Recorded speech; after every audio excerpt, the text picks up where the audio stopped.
Bigley Piggly Wiggly on Spring Street has served 3 generations of shoppers since 1955 as the largest locally owned independent grocery store in the area. The Joseph family owners grew up here, so you know they're invested in the community. They provide the biggest variety of choice meats, the freshest produce, an in-house deli bakery, great wine selection, and more of your favorite brands. Every purchase gives you gasoline points so you can save at our pumps. Order online for pickup at BigleyPigglyWiggly.com. Bigley Piggly Wiggly on Spring Street. No one beats the pig.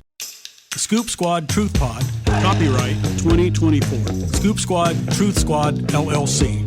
And you're listening to the Scoop Squad Truth Pod, and I'm your hostess with the mostest, Ashley Switzer, although I'm going to just be honest with y'all up front. I probably stink. Like, I can smell you from here. I know I have to smell bad because did a little workout at spring break for Kanawha County Schools. So I went running this morning, did around 5 miles. Oh, wow. Came back and got a lot of text messages. So people were in town wanting signs for my daughter's campaign. So I just immediately hopped in the car, told my daughter I'll be back in 10 minutes. Then I'm like, you know what? I'm already in the car. I'm already down here 6 hours at later. the market. Yeah. 3.5 hours later, I'm driving out Sissonville, I'm driving out Elkview. So I didn't get a shower and then so it was a big news day. Did you guys see the truck and the U-Haul that rammed into the Humane Society building? What a disaster. Like, how? I have so many questions about that, and hopefully, we'll get answers because it just happened literally the afternoon we're recording this. But what was the U-Haul even doing up there? That's my primary question. And the thing is, the U-Haul is holding the building up. Yeah, they can't. They can't move the U-Haul. So the story that I did go to the Humane Society because my daughter's very involved with the Kanawha County Humane Association, and there's a lot of abuse and neglected dog cases. I don't really know what you call them, but we were kind of already on the slate to foster one of those dogs, Piggy. So I had to go up and get Piggy. But today, when I was like, somebody ran into the Humane Society, and I'm like, I'm going to have to go get Piggy today. Right. Yeah. And it was full of people up there just willing to, some have never fostered a dog or an animal before. The truck was still in the building. Like you said, it was holding up the building. So we a day early, we got Piggy. So Piggy, we picked Piggy up and took her home. That was my first thought was I should foster. I think that's everybody's first reaction because that place was packed. So that really did my heart good. So we got Piggy. Well, maybe all the animals will be moved out and some of them will not come back. You know what I mean? Right. Like, yeah, that's kind of what I was saying. There was some people up there just loving on some puppies. So that kind of did my heart good. But anyway, gave a dog a bath, and I still haven't had a shower. So sorry about that, John. Oh, it's fine. So you heard Sarah. Sarah's back. Yeah. Sarah Martin Anderson. She's part of the Scoop Squad. And Adam's back. He's part of the Scoop Squad. As long as you keep making the mistake of having me back. Adam, I can't say enough about you. You just are a wealth of knowledge and information about how this city runs, and I just love having you on. And half the time I'll be like talking about something, and I'm like, yeah, go ask Adam. Because I don't know. Like, he was on council during that time. I mean, you cannot you cannot replace that experience. So I rely on him for a lot of things. But so we've got a few guests in the studio this evening. We're recording in a different place. This feels kind of good, doesn't it? I like this a little better. I feel like it's just more like a conversation, laid back, relaxing. So hey, John Leone. Hello. How are you? I'm fine. Thank you. So this is John Leone, and we have invited John on because he is running for magistrate here in Kanawha County. I think, John, what did you first file to run for? Did you file first for something else before magistrate, or has it always been magistrate? Well, it's always been magistrate. Okay. Now, 2 years ago, I did run for House of Delegates. Okay, that's what I'm thinking. Remember, we had him on That's together. right. John, this is not your first time on the Scoop Squad. No, of course not. It's been a long time. I know it and has. I'm looking forward to today. Well, tell me why you decided to run for magistrate. Okay. What's going on? Well, there were 3 new positions. Mm-hmm. And I thought three new magistrate positions that'll be elected this time. In addition to the 10 that are currently there, the legislature's added 3 new positions to Kanawha County, so I decided to run for one of those. One of the reasons I decided is I feel like it's something that I would be very good at. I think to be a good magistrate, you have to have a lot of common sense. You have to have sound judgment and wisdom. Yeah, because it's not you don't have to have a law degree. No, you don't. But you're going to have people come before you, and you're going to have to be able to ferret out what's true and what's fiction, and sometimes that can be difficult. Mm-hmm. And magistrates handle civil cases $10,000 and under, and they handle setting bonds overnight for people that come in for various all kinds crimes, of things, all animal kinds of cruelty, things. domestic Oh, right. violence. Yeah. And also we hear cases involving landlords and renters. Right. And also some of the county ordinances. When I was county engineer, which I was for the last 17 years before I retired 2 years ago, I wrote the meth lab decontamination ordinance that requires a certain level of cleanliness, and they have to go in, and we have testing agencies that check to make sure the levels of toxins and carcinogens after the building or house has been cleaned up, that it has low enough so that whoever comes back in there will not be endangered from the residue from the meth lab. So you wrote that ordinance? Right, and I've also testified in magistrate court before on the property maintenance ordinance. That's where if somebody trashes up their yard or their property and it affects the whole neighborhood. Well, like a slumlord type of thing? Well, if they have trash in the yard, if there's abandoned vehicles, if there's grass that's not necessarily 2 a feet rundown high. apartment building. We don't really get involved with the structure. Okay. Oh, okay. But with I gotcha. The outside, exterior of the way it the looks. property. Sarah, yes. what were you gonna say? Well, if the city won't enforce their stuff, Right. Yeah. could we go about it?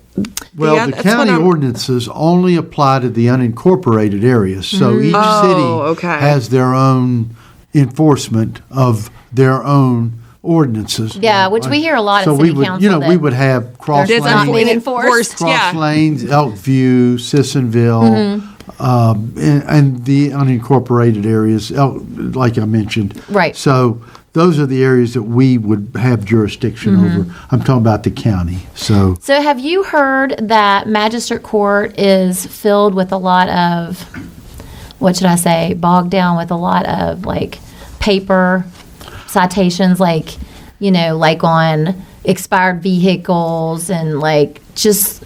I haven't really gotten a feeling for what the current backlog or what is currently in magistrate court. Like I said, I've been in there for cases that I've been involved with as a county engineer, but not currently. I haven't been involved with anything. So I don't know if there is a backlog. I know you do have to schedule a court appearance. Certainly. Well, I've just heard that what's coming to magistrate court mostly is like vehicle registration expirations and things to do with some small businesses that, let's say that they own a fleet of trucks, right? And a registration has gotten slipped through the cracks or whatever, and these people are getting citation after citation, or citation after citation, and it just seems like a lot of this is ending.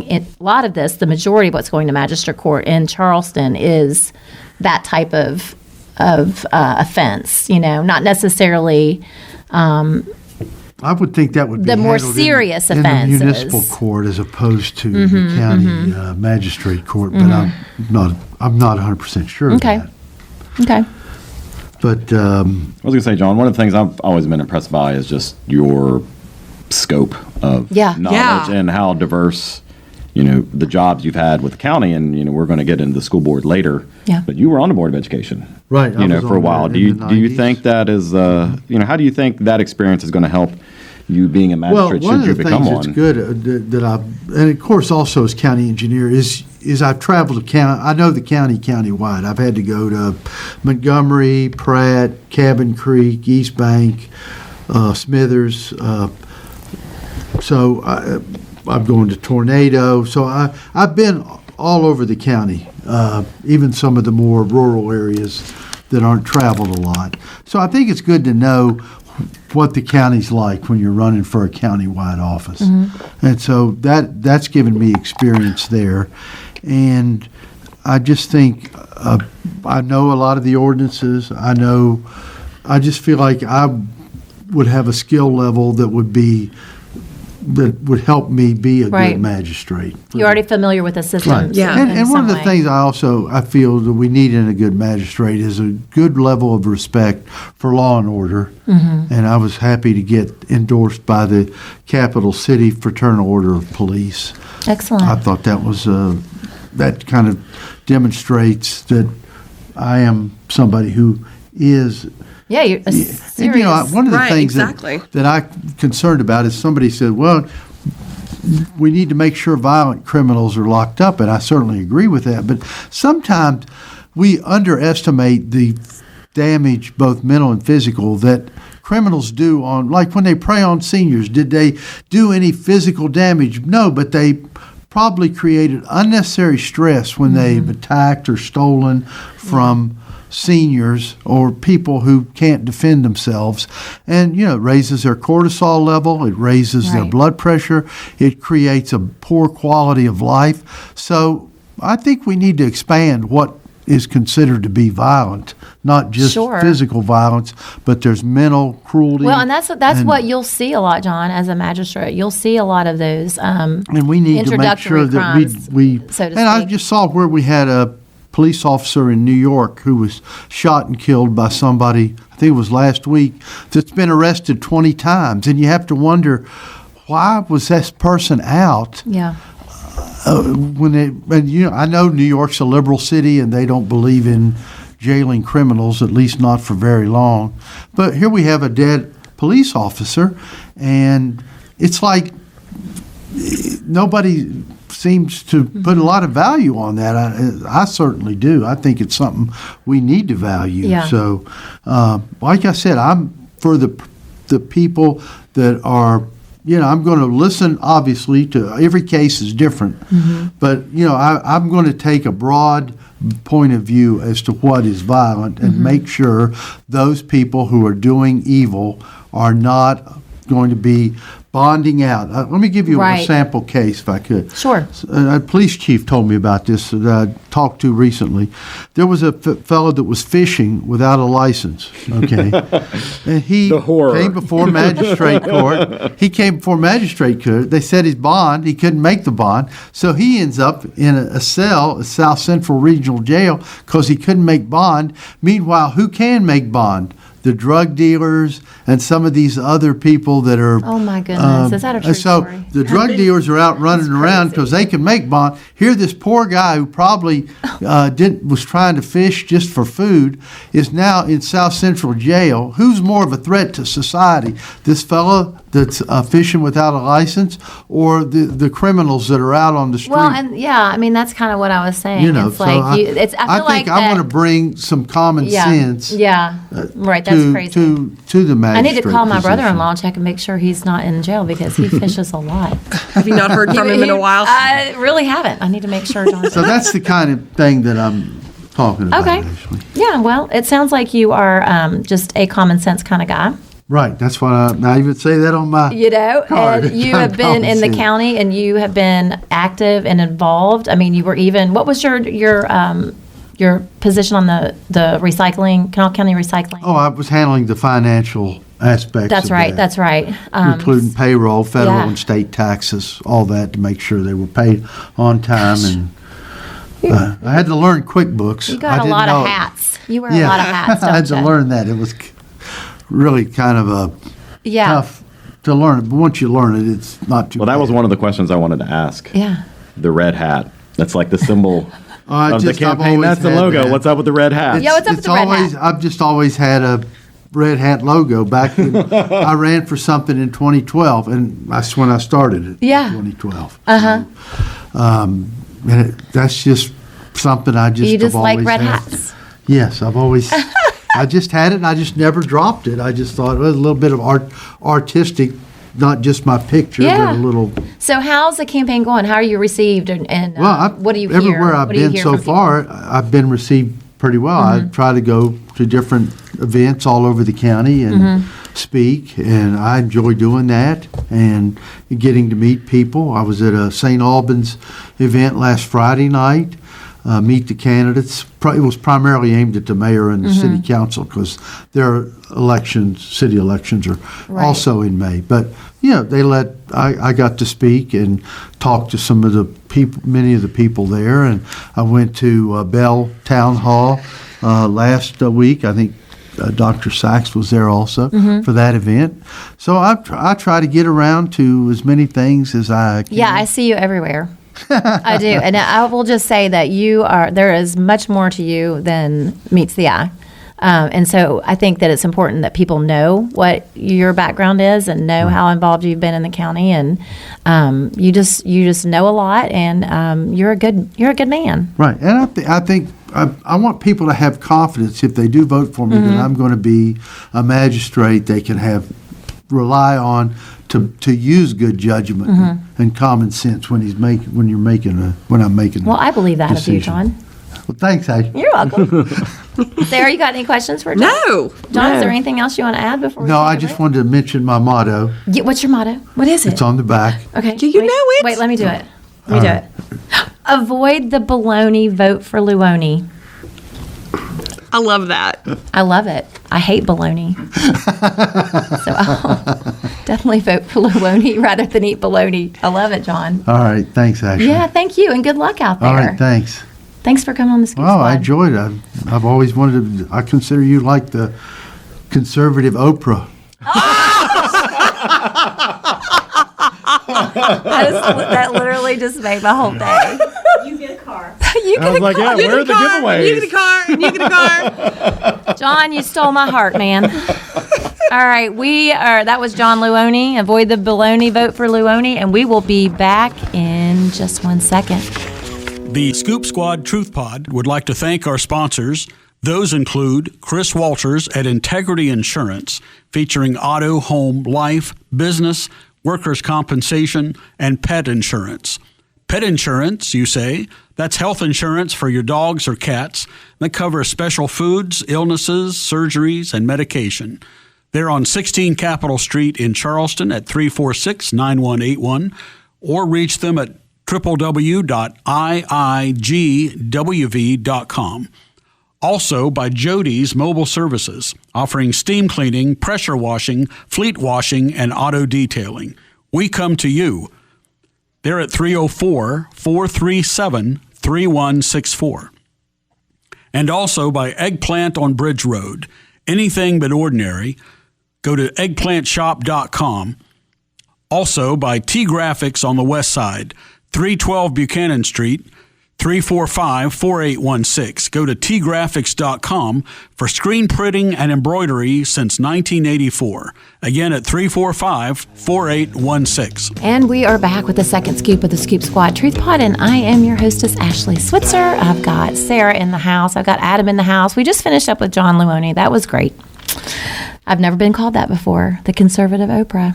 What do you think about that, Adam? It's fitting. Yeah, He's got to work on the giveaways now. All right. I'm waiting for the car. Well, you're gonna be waiting. You're gonna be waiting a while, sister. Hey, so that was Dr. Casey Sachs, and we have brought her into the studio because she is running for Kanawha County School Board. And we actually, Adam, you mentioned it. John has served on the Kanawha County School Board. Adam, you ran for. Oh yeah, it seems like a lifetime ago, and that's Yeah. I tell you, Dr. Yeah. Sachs. I mean, it is difficult, and I know you know that, but I mean, Kanawha County is a huge place with it's not only huge geographically. I mean, it's obviously in terms of population the biggest Very in the county. diverse and Yeah, it's crazy. diverse in terms of the kind of things you have to do, and I'm sure you're seeing that on the campaign trail. Those are Because some I of hear my you're all over the favorite place. features. Yeah. That's what you love about it, It isn't is. it? It's what I love Okay, about so it. tell us, how's it going so far, and why did you decide to run? I want to know how that all came about. Because currently you're serving as... I'm the president at Bridge Valley Community and Technical College. Okay, so that's a big job. It is. It's a wonderful job. My daughter just got accepted there. Oh, yay, And you know what? My daughter congratulations. graduated from the nursing program there, so we love Bridge good. Valley. Thank you. But that's a big job. Why do you want to take on something like the Kanawha County? So I actually think they're really related, Sure. and that's part of why I'm running. So I am a lifelong educator. I come up through being a teacher and working in schools and working at various colleges and universities. What grade you teach? College. Okay. I teach preschool. Well, that's just as Kind of the same probably thing. more important. It's really important. Those PK kids are really important. Precious. And so formative. Yes. I think by the time I get them in college, way and less they love formative. you. They just love you. You can do no wrong in their eyes, and that's different with college kids. I mean, you kind of have to win them. No one wants to sit in your lap and read. No, because as long as you're like, look, as long as you do the work and you don't have to you show. It's different. It is just very really different. different. Because they always be like, in high school, they're like, you can't do this in college. And they're like, you can't not show up for 2 weeks of class. Yes, you can. You can absolutely not show up for class. Nobody But don't should. do that. don't Don't do that, Madeline. Don't do that. I really don't Listening to recommend this, that. don't do that. We don't recommend this. I'm So just tell saying. me why you're. What do you see? What do you want to accomplish if you're elected to the Kanawha County School Board? What do you see as the biggest challenge? Well, I'd love to see more alignment of our education systems. So Explain that. One of the things that I've seen that's a huge challenge is, so West Virginia has the lowest college going rate in the country. So when we talk about what are our kids doing to prepare for the workforce, what are our kids doing to prepare for whatever comes after high school, we start out behind every other state in the nation. Yeah. Fewer of our kids decide that they're going to get some kind of post-secondary credential. And I'm not saying go get a history degree, although I think history degrees are great. They're wonderful. A something, get a welding certification, get an electrical certification, come to us and be a nurse, come to Marshall and do a business degree. I mean, there's a lot of options in what post-high school can look like. And right now, So you're saying there's a disconnect? well, right now, West Virginia is doing the worst in the country. And when I talk to colleagues in K-12, there's a real disconnect. There's a lot of messaging right now. What do they say to you?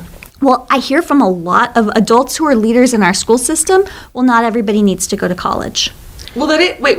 That is true. Not everybody needs to go to college, but it would be nice if they had a certificate to weld or HVAC. It doesn't have to look like college. Sure. And I even taught my daughter that. I mean, my daughter went to MCA, as you guys know, and then she came home and she's worked for 2 years, but then she wants to go and into Bridge Valley. And I was like, what if you wouldn't get in and go to the nursing program? And she's like, I really want to be an electrician. She told me that years ago.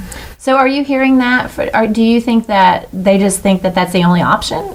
Well, Is I college worry. secondary education? I worry that people who went through a formal 4-year program, that's in their mind of like, this is what success need to looks do. like after high school, and this is what you Is need it to also do. the age that we're talking about? Because when we talk to teachers, they're all mostly that I know in the public school system, they're all older, 40s.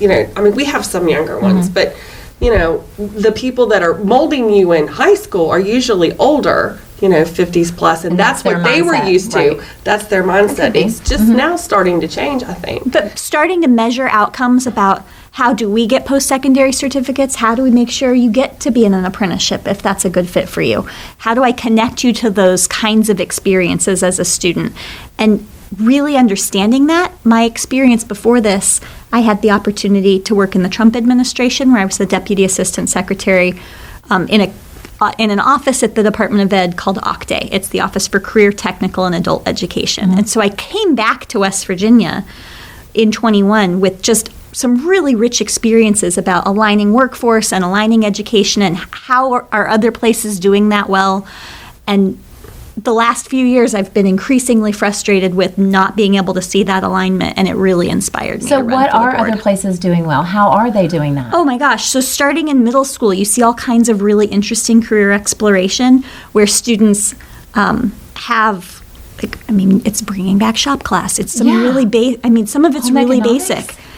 Oh, sometimes it's not. Sometimes the home economics that I've seen be really successful is more in the context of what are called career and technical student organizations. They're CTSOs, if you're familiar with It's the really good. lingo. It's going to look a lot different. It looks different. That's right. But you get the gist. If we were in home ec and we learned, how to bake cookies, this isn't that kind of home ec. Right. It's a little different. Right. And it's really career focused. So the cool thing about the CTSOs is that you'll see students who are in competitions, and their competitions like cake decorating is one of my favorite things to judge because you get to eat the cake.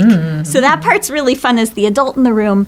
But part of the skills that they're teaching students is culinary's a It's a real thing. You can do it as a job. Yeah. Go look at the pastry chefs at the Greenbrier, and it's exposing kids to that. And if you're in a rural part of the county, there's a chance your parents are never going to take you to the Greenbrier to see the pastry chef, but school could take you.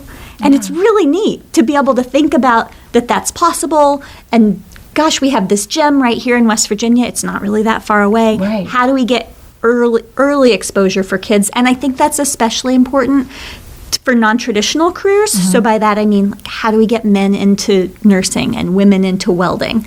Kids start to turn off to careers little, 11, 12 years old. They're like, oh, that's a boy. That's a job for boys. And we really need girls to think, gosh, I can be an engineer. And gosh, I know my dad, he wants a male nurse for sure. When my dad needs a nurse, he wants it to be a man. He doesn't want some woman taking care of him for a variety of personal Sure. That makes sense. preferences. But if we don't have men who go into nursing, that's really hard to take good care of my dad. Yeah. And so I think that's all really important. That's awesome. That sounds awesome. I mean, it sounds like common sense. Some of it is. Especially where we live. Right. I'm surprised that that's not something that's We already have a being few done. schools that have great CTSOs, but really anything we can do to encourage it at lower grades, that early career exploration is super important. And then messaging to students, we really do want you to get a post-secondary something. And yep, college could absolutely be for you. Yeah. That's an important message.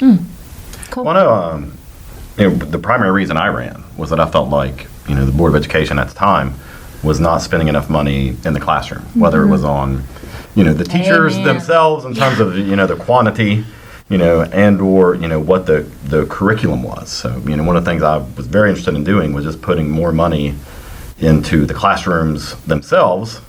And I think that's something you're interested in is, more spending, towards students. And, I don't want to put words in your mouth, so if I'm wrong. You're Yeah, so what 100% does that So I would say, right. how do we do that, in a financially feasible way? It's such a good question, and thanks for asking it because it is actually one of the things that I'm most excited about. I focused on school finance in my doctorate. It's one of the things that I just you just keep getting better. I have a lot of experience in that space, and one of the things that I can't tell by the documents that the district has published right now are things like, well, what's your plan? And so when I asked those questions when I first started at Maybe Bridge there is no Valley, plan. well, and okay, if there's not, then the place where we need to start is there needs to be a plan. And so one place when I started at the college is we didn't have a facilities master plan, and that's so important. We spend so much money on our facilities, and people were super shocked about this with the college. So I'm assuming they'll be shocked with the school district. One building at the college costs $400,000 a year to heat. Whoa, just to heat. Just to heat. Wow. Think about your electric bill for your house. Yeah. So whatever that is, you probably live in a 1,000 square foot house. Well, add 2 or 3 zeros because that's how many more square feet the building is Right. for one school. Wow. And so when we're spending that kind of money on facilities that aren't full, Right. we're not at capacity in most of our schools with kids, we could say out loud, gosh, this school's capacity is 1,000 kids, and we're going to make sure we get to those 1,000 kids because that really uses the resource the most effectively. But we don't have those conversations in a very transparent way. And so right now there is no facilities master plan on the district website, and it would be one of those areas where we could really all as a community say, okay, this is a lot of money that we're spending on to your point, Adam, a resource that isn't teachers, giving people better salaries, making sure kids are getting the resources they need in a classroom. We're spending a lot of money on heating buildings, and they're doing better. It looks like from looking at the budget that was just recently published that they're spending some less money on some of those utility kinds of things. But it's a huge So opportunity. does that mean we get rid of more buildings and we consolidate more schools? I think we have to have the conversation about it. Yeah. Like right now, I don't even what I wish is that the district would have published a data set so that I could have sort of worked through what could this actually mean. But right now, none of the data is even out there. I mean, one idea that seems potentially feasible, although I would really want to talk to the facilities master planners, is we could actually, we have 3 middle schools that all need a lot of work, that we really should actually be objectively embarrassed that that's where we're sending our kids to go to school.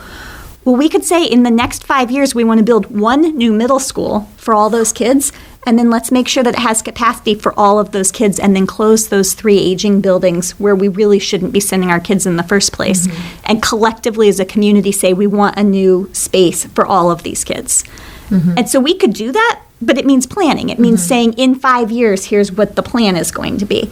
And so maybe it means that, but I don't know until we actually all sit down collectively and say, here's what our data it looks like, and here's what our use looks like. I was a little surprised, and kind of I was a little disappointed because I'm one of those people who likes to do that homework. What are you doing? Why isn't this done? I mean, that should be part of the job. And that's the other part. It's like, and so did you do it? And then it's just not published in a way that makes it accessible for people. And then, well, why not? We should all sort of want to know what that looks like, so we could have a more honest conversation about how do we want to prioritize our resources? Well, I think I think that's important. That's why I think it's important to have experienced educators.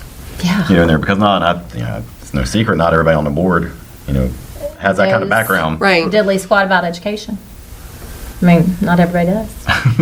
So, I mean, I'm just saying it. So, I mean, this is probably a dicey question, but have you talked to sitting board members about your ideas? And I have talked to some of the sitting board what's members. The feedback there? A few of them seem really excited about my candidacy. They're like, wow, you know these things that we don't know, that you would bring a richness to this board. And so I have felt welcomed by them. Awesome. Yeah. But not all. No, I have not felt welcomed by all, but that's okay. That's okay. Not everyone's going to like you. Yeah, haters are going to hate, and probably some are going to feel threatened. But so, yeah, there's been, I don't know how much you know, but about the curriculum and some of the books that parents and citizens of Kanawha County have been, going religiously, faithfully going to board meetings and asking questions and presenting material that's absolutely inappropriate for middle school and elementary school. Did you know about that? How much do you know about that? And what's your So I have talked to some of the moms who are regular participators at board meetings. Go to every board meeting, do their research. And so I have talked to some of the moms. I think one of the things that I've been surprised by is,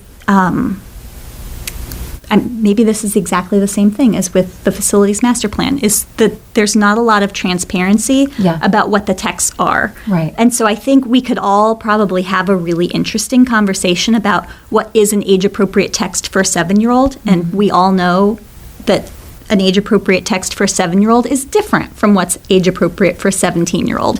And that's probably a good, rich conversation and worth digging into. But what I've been surprised by is that the moms who I've talked to have said, we've asked the district just for lists of what's available to my 3rd grader. What are the books that are likely to be texts that my 3rd grader is going to have access to? And that some of those lists are less available, and that's surprised me, because I would think you would really want parents, like I want moms and dads to read whatever those texts are with their children, and especially when they're challenging. Right, you really want parents to be involved. And so when they're challenging texts, I think about a woman, a kid when I was a kid who I grew up with, and she was super smart. And when we were 8 or 9, she needed much harder books, and so she started reading Stephen King novels because that's what her mom had in the house.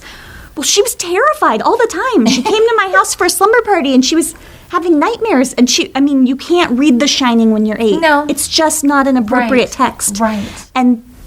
But she was really smart, and she needed something that was that challenging. And so I think that is one of the challenges that comes to the classroom that our teachers are struggling with is what is an appropriate text for a really smart kid who needs something that's Stephen King level text, but not Stephen King level scary. That's when you do want to partner with the parent. Right? You want the parents' input. Adam, what do you have to say? Well, I think we'd be remiss if we didn't ask about the hottest button topic every year that comes up and gets swept under the rug is the calendar. What are your thoughts on the school calendar? Oh, I don't know that this is a controversy. She doesn't know. I don't know this. I don't know it's big. You're going to have to please educate me. Should have started off. Well, the controversy. Well, when should the school year begin, and when should the school year end? As my mother always said, she wanted all year round. Well, She we don't want loved that. it. So, Adam, what do you think? What do you think parents mostly think? When I was in Kanawha County schools, the end date was always June 8th. Sure. And that's Right. drilled into me because, parents were teachers, retired from Kanawha County schools. But we went through a phase there where Kanawha County schools was starting in early August. Like August 5th. Yeah. Yeah. I remember. And, to me, that was way too early. Yeah. I would like to see it around Labor Day. It doesn't have to be Labor Day weekend. But I would much rather have, the summertime be summer in August. Yep. Why would you put your kids in unair-conditioned buildings in the heat of the summer? Yeah. And Why then- would you do that? And extend that time into June. Yeah. I'd much rather the kids. Okay, I have an be out. opinion now. I have Oh an yeah, opinion. yeah. Now you can talk about what Hear I'm it. talking about. Well, so first, from a instructional perspective, your mom was right. She's always right. That year-round school for kids and learning loss is really a thing, and that anything we can do to keep kids engaged, particularly with math, is really important. So your mom was right, and that if we had a perfect structure where everyone was getting what they needed in the classroom, we would be seeing year-round school. That really would be, from a purely instructional, do we want kids to learn the things that we're teaching them, that would be the strategy. So keeping that in mind. I would love to see a system where we actually split, where we talked to schools and then had schools start making choices about things. And I think it would be amazing to see a magnet school that ran as a year-round option and then giving parents the choice to say, gosh, it turns out I have a job and I don't get the summer off and I need my kid to be in school. And so I'm going to choose the school where it is a year-round school because that works better for my family. And then if you're the parent who's like, no, I don't want to start until September, that's fine. We should have a school that does that in the county so that as a parent you could actually go to the school that best matches what the needs are for your family. What do you think, Adam? Well, we're gonna have to get the kids back and forth to those schools. So, Yeah. As always, so many things are determined by bus availability and bus drivers. Believe it or not. Yeah. I don't know if you've talked to Chris Walters, Dr. Sachs, but he had an interesting plan. He's running for county commission, and he had an interesting plan to bring in private bus companies that the school could contract out with, because most of those buses are just used on the weekends or during the summer or whatever, and we could actually contract with them because there's a shortage of drivers, and I don't know. I think that's a great idea. At the college, we train people in their CDLs, and I'm very familiar with the CDL shortage in the community. Yeah. KRT experiences the same thing, and lots of other capital cities use their version of KRT to provide bus transportation to families. And what would give families real choices in Kanawha County would be to say, let's just say, this school, whatever it is, I have a pretend school in front of me on the counter. This school can have 1,000 kids in it. And so the first 1,000 people who sign up for this school, this is the school that you can come to from anywhere in the county that you want, and we'll make sure that you get bus service to it. And then this other school over here, it can also hold 1,000 kids. And if this first school is full, then you have to choose a different school. Right. And our commitment then needs to be, how do we make sure we provide that service? And we really could do it with a partnership. You could do it with a partnership. Wow. We just doesn't- solved all the problems. We don't actually have to ask the county to do all of it themselves. And I think that's one of the things is right now, I get this sense from the school district that they feel this very heavy burden that they have to do everything. And we have to stop expecting them to do sometimes everything. they want. I think sometimes they want to. They don't. Yeah, they really maybe they don't want to. welcome help sometimes. And I think you hit the nail on the head. Transparency. Yeah. I mean, parents feel that the school system is not transparent, and that's a shame. And we want parents to be involved with Absolutely. it. And so the more information I am we a can preschool make. teacher. I am a teacher, and I work very hard to build those relationships with my parents because that's the only way you're going to get anywhere. It's huge. They got to trust you, and I got to have them on my team. Yep. So that we can do the best for their child. So that's where I'm coming from. Hey, thanks for coming. Oh my gosh, thank you so I am much so for having excited me. for your candidacy. Good luck. Thank you. You're going to leave us some yard signs, I think. I will. right? I'll bring you in our yard sign. All right. Thank So you. that's the second scoop, and we're going to wrap that up, and we'll be back with the third and final scoop with myself and Sarah and Adam in just a second. The Scoop Squad Truth Pod would like to thank our sponsors. Those include Chris Walters at Integrity Insurance, featuring auto, home, life, business, workers' compensation, and pet insurance.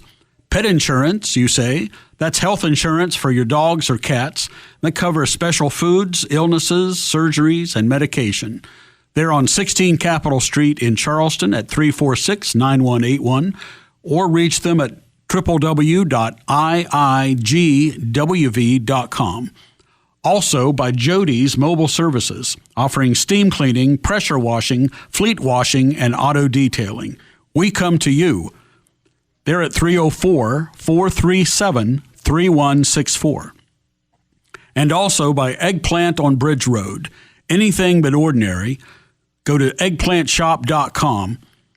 Also by T-Graphics on the west side, 312 Buchanan Street, 345-4816. Go to tgraphics.com for screen printing and embroidery since 1984. Again at 345-4816. And we are back. You are back with the Scoop Squad Truth Pod. This is our third and final scoop.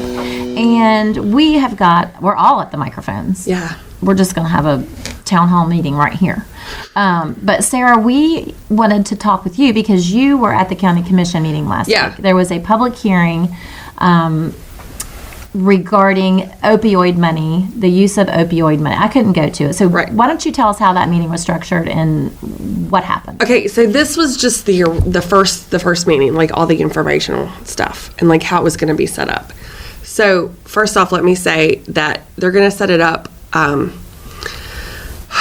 You're going to fill out like a questionnaire type thing. You're going to apply to it like they did the ARP funds. Okay. I know I don't have a business. I've never applied for anything. So it's a business? Is it? Hold on. You're going to go online and you're going to do your thing. Sorry. You're going to do it online like they did the ARP stuff. Okay. Now, I don't know what this entails, but it's going to be definitely for nonprofits. I would assume mostly nonprofits are going to be the people that are the ones asking for money. Yeah, because it's opioid money. So the thought is that the money coming in has to be used to negate those negative outcomes. So the only things that you are allowed to use the money for are approved strategies. So it's like prevention, which means that Dr. Sachs, excuse me, I do apologize. Dr. Sachs can put together something. Also, Miss. I get it, but my multiple identities here, Sarah. I understand multiple hats. You earned that, doctor. But you earned it. We're calling you doctor. Thank you.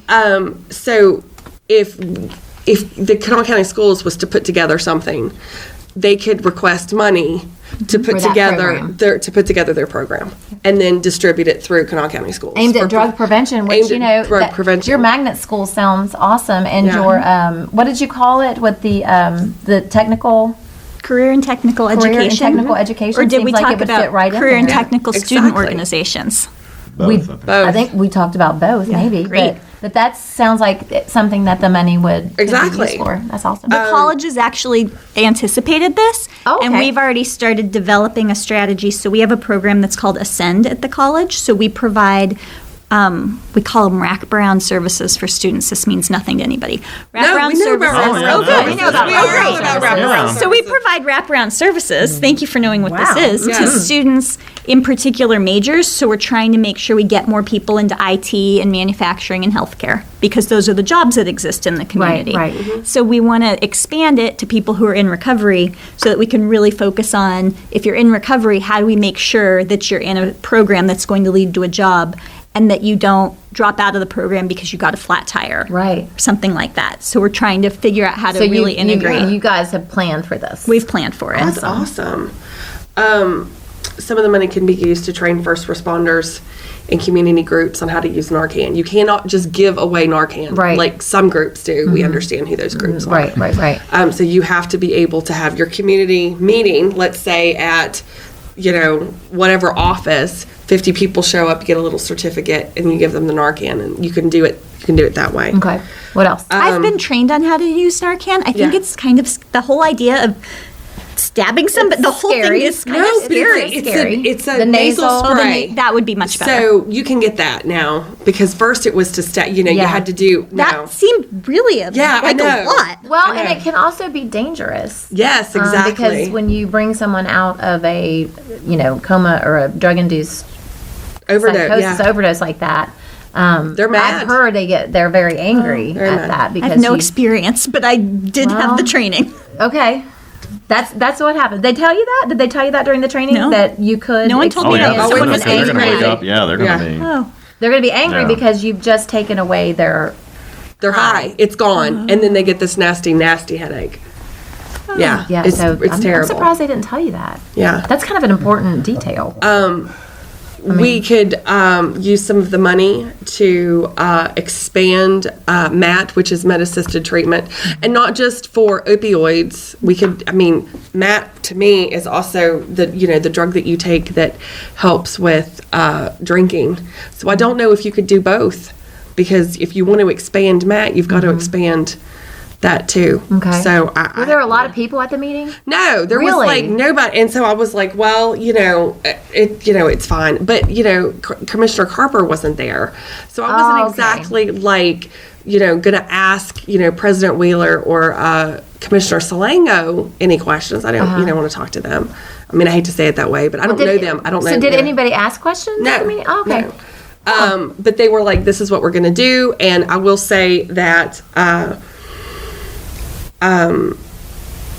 Commissioner Wheeler, the fact that he actually not Commissioner Wheeler, President Wheeler, really was forceful. And he was like, look, we have, $7 million over 10 years. It comes in increments.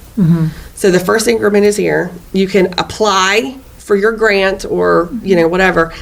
He said, but you may not get it. You have to be a proven, whatever you apply for has to be proven to work. We're not just going to give out money.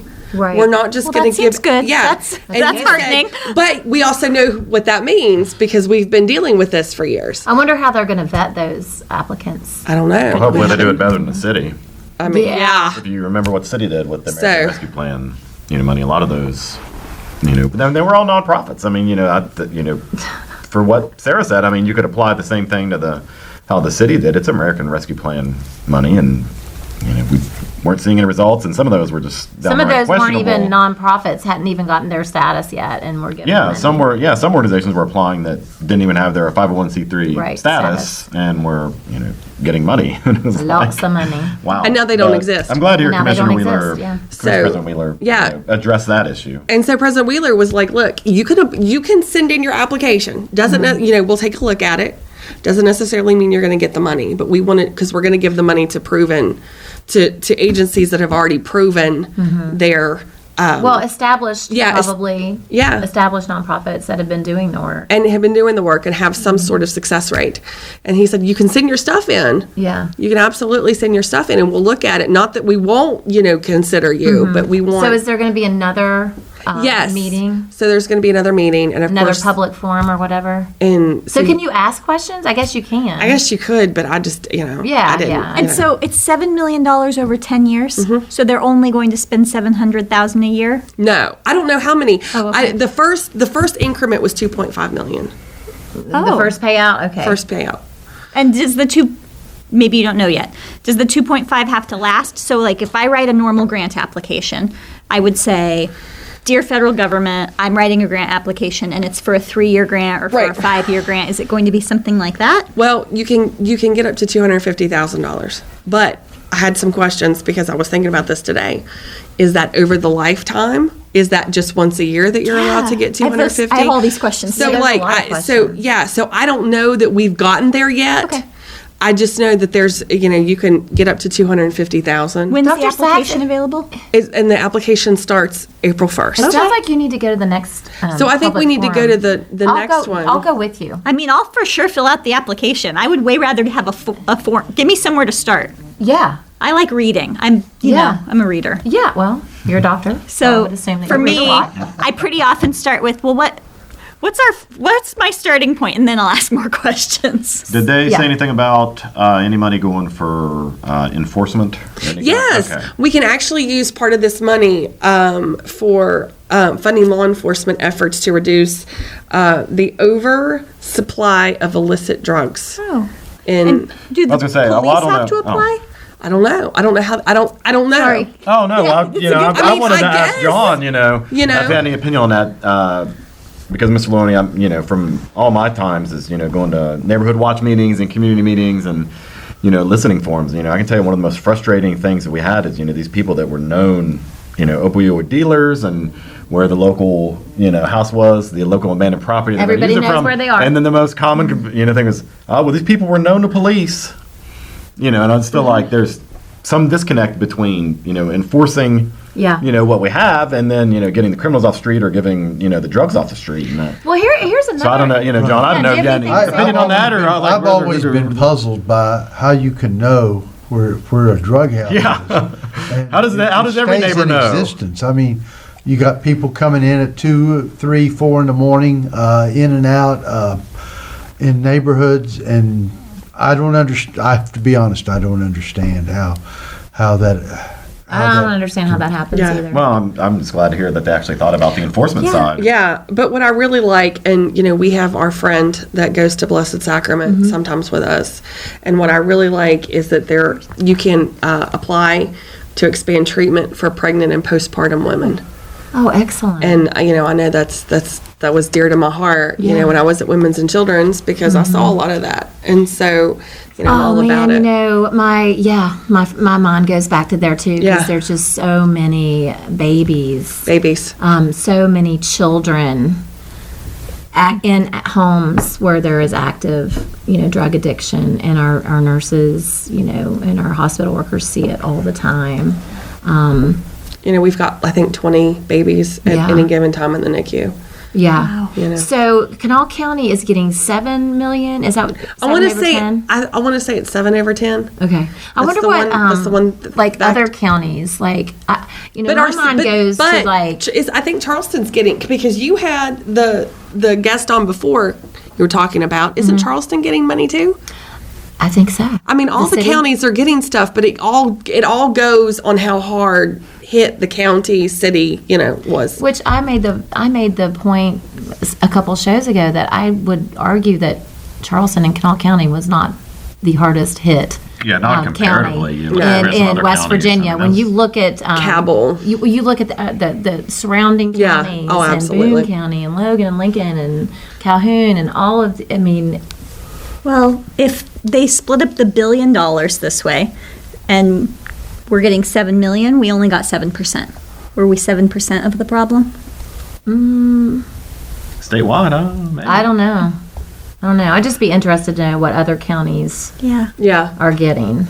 So I don't know how. I wasn't privy to any of that. Well, it sounds like that since there's going to be another meeting, that we all need to go. Yeah, I think because do. we don't have. We've got some questions that we still need to. Did they allow ask. public questions? Okay. I think they would. I mean, I did not stay for the whole thing. I didn't, I don't.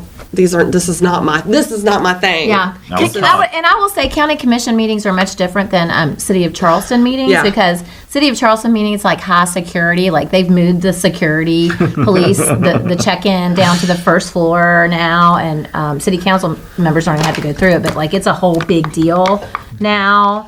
And at county commission meetings, you just walk in. Right. Like in city council, you can't go, you can't go past the boundary for 10 minutes before the meeting, 10 minutes after. Like all of these regulations and restrictions they've done. County commission is just like, come on in, everybody. There's no scanner, I mean, I just don't. Do they have yet? So if they're thinking we can apply April 1st, this is very soon. They must Yes. have something written down. They must have some set of It's rules on. established. If you go to the county commission website, it's all on there. Okay. And it will tell you exactly what you can use it for. I've just given like an overview, but it'll tell you exactly what you can use it for, and then when they will be announcing who gets what. And I don't know if it's every quarter. I don't know. Look at her. She's Yeah. doing her. She's applying It should right be now on as we there. speak. So I don't know how that works because I'm not, I don't need to ever use it. Yeah. Like I'm not part of that. Well, thanks for going to that meeting. Well, I just think Yeah, it's really interesting. I'm going to go to the next one. Well, we can go together. I don't mind. I just feel more welcome there. I think everybody would feel more welcome there. All the commissioners have always helped me when I've needed Well, something. and you know what? from them. Lance Wheeler is such a great guy, and he's accessible. Yeah, and super he accessible. would absolutely answer any questions that you would have, Dr. Sachs, about that. So accessible, he actually comes on the show sometimes. He does actually. We're gonna have to bring him on, Sarah. And Yeah, let's and then let's just bring him on talk. and Yeah, talk let's about just it. talk about it. Let's just get all the Because I thought that tea. was really interesting, but I just thought it was just an interesting meeting, Yeah. and that some things are shifting. Yeah. There's change You in the think so? air. Oh, yeah. I feel like it too. I think, It gives me hope. I don't want to get too excited. I can't get too excited. I won't get excited until it happens, but. All right, is there anything else I wanted to say? Anybody have anything else they want to say? Adam, you have anything else you want to say? You want to shout out our sponsors? Talk about the Big Pig. Oh, well, the Piggly Wiggly, I will say, got big thumbs up for their cakes that they make. I mean, they do have a great bakery department. But, They do. My kids were confirmed. They ended their confirmation class and became full adult members Excellent. at my church. And we got the cakes from the pig, and the kids loved them. Awesome. In fact, I've never tried we got their too much cake because we took it home, and the kids ate on all weekend and got sick. Well, that's kind of a down. They earned it, though. Let me tell you, they went to class for a year and a half, so they we've earned got it. the Big Pig, Piggly Wiggly. We have got T Graphics on the west side. We love Claudette Oh, Hudson. yeah, she did my shirt. Yes, we And love my Claudette. She's and great. my hats. Oh, those red hats. Yes, the red hats. We've got Chris Walters with Integrity Insurance. We have Elisa Payne on Bridge Eggplant. Road. She's got Eggplant on Bridge Road. She's got the magic makeup towel removers, y'all. You have to go up and get them. And Adam wrote down, Jody Pistori, who is also, he's running for Lincoln County Commission, but he also has, The cleaning service? yeah, but I forget the name. Isn't it Jody's, It's let me hold on. This is what happens to me. I didn't have a shower. I'm just going to blame it on that. It is, everybody just wait. I was going to say, when you have the big guests on, like John Maloney. I mean, I just feel where you that's get a high-level discussion Jody's tonight. Mobile Services, steam cleaning, pressure washing, fleet washing, auto detailing. He's also, as we said, running for Lincoln County Commission. Piggly Wiggly on Piggly Wiggly on Bigly, the Piggly Wiggly as our on friend Bigley. likes to say. And I think that's it. And if I missed anybody, we'll plug them in. But you guys, thanks for coming. It was a great conversation. Thank you. Dr. Sachs, we'd love to have you back. Happy to come back. John, we'd love to have you back. I'll be glad to come back. Sarah, I hope you come back. We'll see. Oh, come on. No, I'm going back to work April 1st. So as my schedule allows, Okay. definitely, yeah. All right. Well, I'll take that as a yes. And Adam, as always, we love having you here, and you've got a chair. Well, thank you. Every week. I'll be here as long as you keep making a mistake inviting me. All right, that's going to do it. That's 3 good scoops, I think, for the Scoop Squad Truth Pod this week. I don't know what episode it is. Anybody know? Doesn't matter. It's not quite 100, but we're getting there. We're getting there. We will come back and talk at you guys next week. Thanks for joining. If you would like to tie your business with this popular podcast, you can contact me, Ron Hughes, to advertise at ron.hughes, ron.hughes, at wvradio.com, or you could call me at 304-342-8131. The Scoop Squad Truth Pod would like to thank our sponsors. Those include Chris Walters at Integrity Insurance, featuring auto, home, life, business, workers' compensation, and pet insurance. Pet insurance, you say? That's health insurance for your dogs or cats that covers special foods, illnesses, surgeries, and medication. They're on 16 Capitol Street in Charleston at 346-9181, or reach them at www.iigwv.com. Also by Jody's Mobile Services, offering steam cleaning, pressure washing, fleet washing, and auto detailing. We come to you. They're at 304-437-3164. And also by Eggplant on Bridge Road. Anything but ordinary. Go to eggplantshop.com. Also by T Graphics on the west side, 312 Buchanan Street, 345-4816. Go to tgraphics.com for screen printing and embroidery since 1984. Again at 345-4816. Rebroadcast, retransmission, or transcription is not permissible without the expressed approval of Scoop Squad Truth Pod. Copyright 2024.